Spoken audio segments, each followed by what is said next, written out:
அடித்தடி ஒருக்காத தாரணமாக செய்கிறவார்கள் அடித்தடி ஒரு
ஏனடா கண்ணீரை கப்பலையுமாக வருகின்றீர்கள்? அம்மா படித்து பட்டங்கள் பெற்று திறமைசாலியாக வருவீர் என்று சொல்லி பார்த்தார்.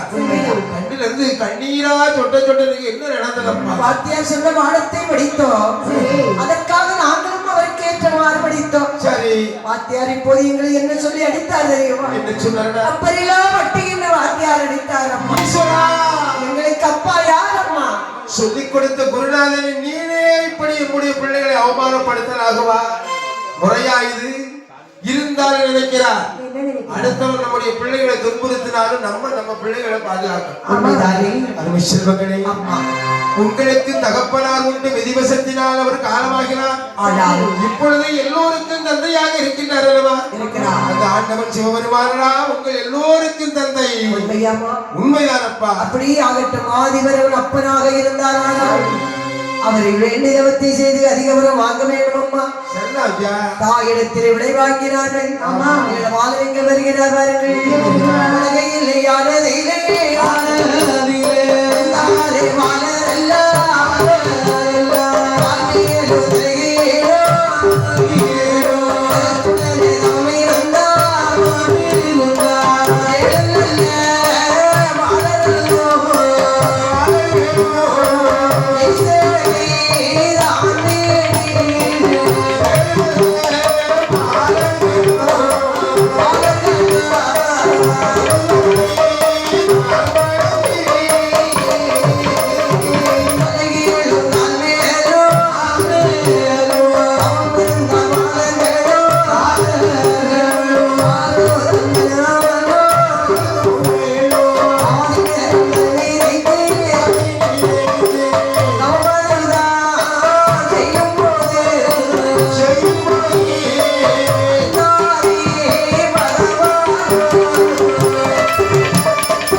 ஆதி பகவானை ஒரே மனதாக வேண்டி தவத்தை செய்தார். ஓம் நமச்சிவாய மந்திரத்தை பிரணவ பொருளாகவே கொண்டார் அல்லவா? மண்ணாசை பெண்ணாசை பொன்னாசை மூன்று ஆசையை விருத்தார். பஞ்சபூதங்களை எல்லாம் ஒரு நிலை கட்டுப்பாட்டுக்குள்ளே கொண்டு வந்து காந்த ஊசி மாதிரி எண்ணமானது இருக்கிறது. சிவனாரை கண்டே ஆக வேண்டும் என்ற ஒரே திண்ணமான முடிவு. எந்த சிந்தனை அவர்கள் மனதில் இல்லை. இப்படி ஒன்றல்ல இரண்டல்ல 12 வருட காலங்கள் தவத்தை செய்தார். அறிந்தார் பகவான் 7 பாலர்களை அழைத்து கைலாசம் இருந்தார். பாலர்கள் எல்லாம் பகவானை வணங்கினார்கள். பகவானை, நாங்கள் தான் உங்களை வேண்டிய தவத்தை செய்தோம் சுவாமி. என்னுடைய அன்பு செல்வங்களை என்னுடைய மனதை கவர செய்யக்கூடிய அளவுக்கு தவத்தால் என்னை கவர்ந்தீர். எங்களுக்கு நீங்கள் வரம் கொடுக்க வேண்டும் சுவாமி. என்ன வர வேண்டும் தெரியுமா? ஏழு நல்ல கடலுக்கு இருப்பாலே கோட்டை ஆண்டவர் வகையாலே அறியாத வர வேண்டும்.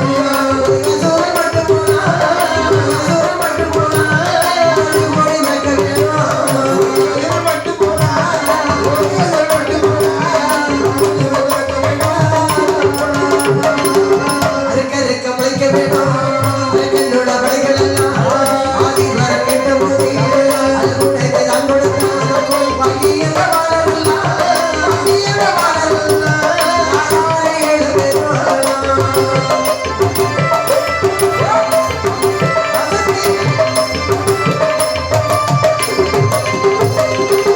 ஏழு பேரும் பகவானுடைய காத்து கேட்கிறார்.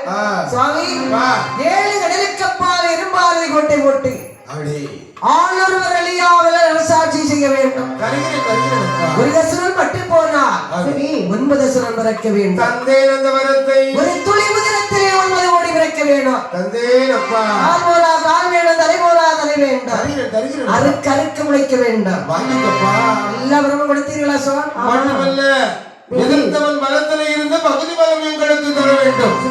ஈஸ்வரா, அந்த மும்மூர்த்திகளாலும் தேவர்களாலும் எங்களுக்கு ஒரு நாளும் அழிவு என்பதை கூட அப்படியே உனக்கு தந்தேன் அப்பா. தந்தேன் தந்தேன் என்ற அத்தனை வரத்தை வாங்குகின்றார்.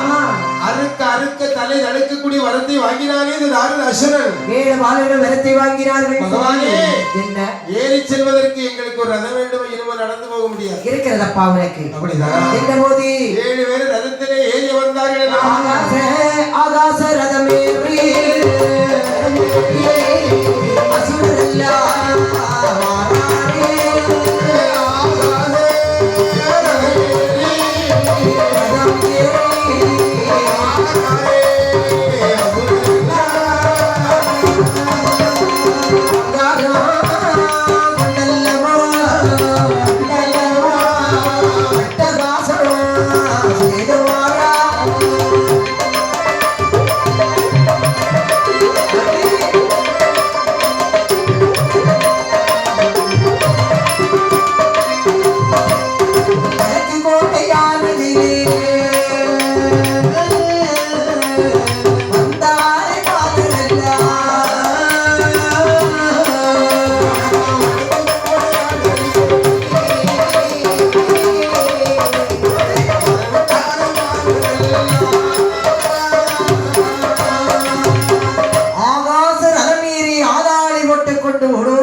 கோட்டை வாசல் வழியாக வரக்கூடிய நேரத்திலே பார்த்தால் பார்வதியானவள், அப்பா வாழங்களே, நீங்க எங்கு சென்று வருகின்றீர்கள்? ஆமா, கைலாய மாமனில் வந்து கொண்டிருக்கின்றார் அல்லவா ஆண்டி. ஆமா, அந்த ஆண்டி இடத்திலிருந்து அழியாத வரத்தை வாங்கி கொண்டு வருகின்றபடி கேட்டவரெல்லாம் கொடுத்தாரா? ஆண்டி இடத்திலே இருந்து பெருக வரத்தை எல்லாம் வாங்கி கொண்டு வருகின்றபடி வரத்தை எல்லாம் வாங்கினீர்களா? ஆமா, வாங்கினீர்கள் அல்லவா? ஆமா. அப்போது யாரிடத்தில் வாங்கினீர்கள்? இப்போது என்னிடத்தில் ஒரு வரத்தை வாங்கி கொண்டு போங்கள். உன்னிடத்தில் வர வாங்குவதா? ஆமா. ஆண்டி இடத்திலிருந்து அழியாத வரத்தை வாங்கி நாங்கள் பெண்ணொரு கையினாலே வர வாங்குவதா? அடியே பெண்ணே, மண்ணழிந்து போனாலும் சரி, விண்ணழிந்து போனாலும் சரி, நாங்கள் வாங்கின வரமே அழிந்து போனாலும் சரி, சரி, பெண்ணொரு கையினாலே வாங்க வேண்டிய அவசியம் எங்களுக்கு இல்லடி. வரத்தை வாங்கின திமிரினோடு பேசுகிறாயா? எல்லை போன்ற ஒரு பெண்ணுடைய கையால் நீ அழிய கிடவாயா? சாபத்தை கொடுத்து பார்வதி மறைந்தாள். ஆமா, 7 பாலர்கள் ஆதாளி போட்டுக் கொண்டு இங்க வருகிறார் தெரியுமா? நல்ல கடலுக்கு அப்பால் இருமாலே கோட்டை போட்டு தாலே கோட்டை போட்டு தரணிகர சாண்டு வார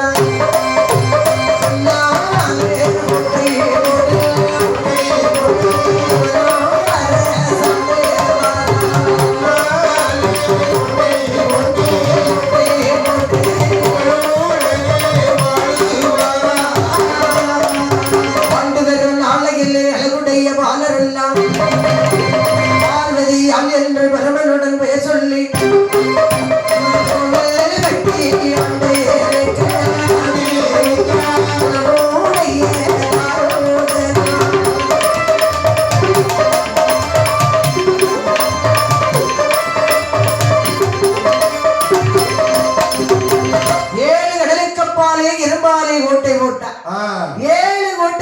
இருந்துலகை ஆளுகின்றார். கோட்டைக்கு உள்ளதாக கோட்டை அவன் பொன்னாரை கோட்டை போட்டு நூறம் அரசாண்டார். பிரதான மண்டபங்கள் எல்லாம் கட்டுகின்றார். தங்கத்தால் கோட்டை போட்டு தரண்டி அரசாண்டு வருகிறார்.